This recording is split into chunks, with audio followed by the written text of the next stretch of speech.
उज्जैन में राजा विक्रमादित्य के समय से नगर पूजा की परंपरा चली आ रही है। आज इस परंपरा का निर्वाह उज्जैन के राजा अर्थात जिला कलेक्टर द्वारा किया जाता है। यहाँ नवरात्रि पर महाअष्टमी के दिन वर्ष में एक बार जिला प्रशासन द्वारा नगर पूजा की जाती है। इस पूजा में लगभग 19 किलोमीटर तक मदिरा की धार लगाई जाती है, जो कि शहर के कई देवी मंदिरों में जाती है। इस महापूजा में जिला प्रशासन के साथ साथ कई श्रद्धालु पैदल चलते हैं और सुबह प्रारंभ होकर यह यात्रा शाम तक खत्म होती है। ये यात्रा उज्जैन के प्रसिद्ध 24 खंबा माता मंदिर से प्रारंभ होकर नगर भ्रमण के बाद ज्योतिर्लिंग महाकालेश्वर पर शिखर ध्वज चढ़ाकर समाप्त होती है। इस यात्रा की खास बात यह होती है कि एक घड़े में मदिरा को भरा जाता है, जिसमें नीचे छेद होता है, जिससे पूरी यात्रा के दौरान सड़क मार्ग व देवी मंदिरों में मदिरा की धार बहाई जाती है। हर बार महापूजा में जिला कलेक्टर के साथ प्रशासनिक अधिकारी, कर्मचारी व बड़ी संख्या में श्रद्धालु उपस्थित होते हैं। इसी परंपरा को निभाने के लिए महाअष्टमी के दिन आज सुबह जिला प्रशासन के अधिकारी और कर्मचारी 24 खंबा माता मंदिर पर पहुंचे और देवी महालया और महामाया की पूजा कर देवी को मदिरा चढ़ाई गई। यह महाअष्टमी की महापूजा सुबह 8 बजे से ढोल नगाड़ों के साथ शुरू हुई। बाद में प्रशासनिक अमला तहसीलदार के नेतृत्व में नगर पूजा पर निकल पड़ा। महापूजा की यात्रा में कोटवार के हाथ में एक कलश रहता है, जिसके पैदे में छेद किया हुआ होता है ताकि मदिरा की धार लगातार बहती रहे। देवी शक्तियों को चढ़ाई जाने वाली इस मदिरा को प्रसाद के रूप में बड़ी संख्या में श्रद्धालु ग्रहण भी करते हैं।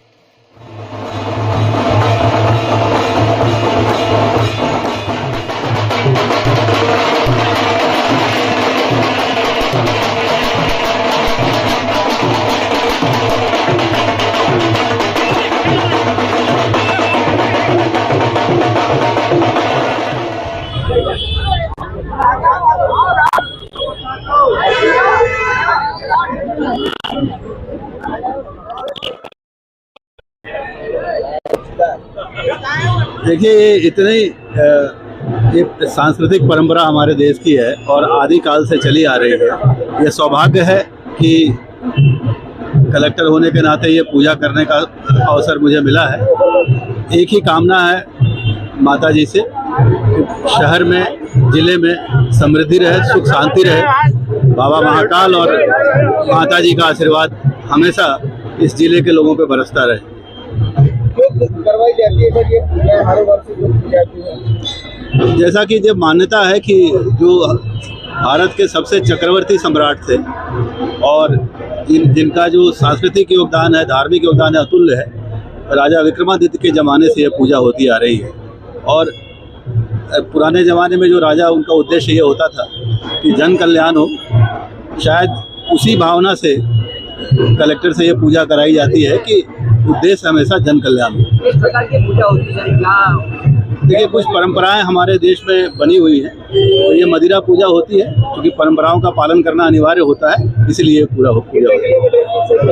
ये पूरी नगर में यात्रा है और 14 किलोमीटर की यात्रा है और ये बहुत पारंपरिक यात्रा है। तो मन को बड़ा अच्छा लगता है देख के कि जो पुरानी परंपरा है, जो नीचे से लेके जो हमारे ग्राम कोटवार से लेके कलेक्टर तक इस पूजा में शामिल होते हैं। 24 खंबा माता मंदिर है, यहाँ पे कलेक्टर महोदय द्वारा नगर पूजा चढ़ाई जाती है। पिछले जमाने में यहाँ पे विक्रमादित्य द्वारा चढ़ाई जाती थी, क्योंकि यहाँ पे जब भी कोई नगर में समस्या आती थी तो वो यहाँ पे आके देवी की आराधना करते थे। यहाँ पे माता जी को मदिरा का भोग लगता है, इसलिए आज भी वो परंपरा चली आ रही है। अब तो महाराज जी नहीं रहे, पर यहाँ पे जो नगर का जो कलेक्टर है उसको राजा कहते हैं, तो इसीलिए उनके द्वारा यहाँ पर हर साल यहाँ पे नगर पूजा चढ़ती है। कितने किलोमीटर की ये 27 किलोमीटर की यात्रा रहती है। यहाँ से प्रारंभ होती है, प्रथम स्थान माता जी का यही है और खत्म ये आदिपुर बाबा के वहाँ होती है, जो अंतराज मार्ग पे स्थित है। किस तरह से पूरी धार रहती है मदिरा की, क्या रहता है? ये माता जी की धार रहती है, जो वही जो दारू वारू रहती है माता जी को चढ़ाई जाती है, उसके बाद भक्तों में बांटी जाती है। आप देखिए भक्तों में कितना आनंद ले रहे हैं। मैं 24 खंबा माता जी के मंदिर का दर्शन करने आई हूँ। मैं बाहर से आई हूँ, लेकिन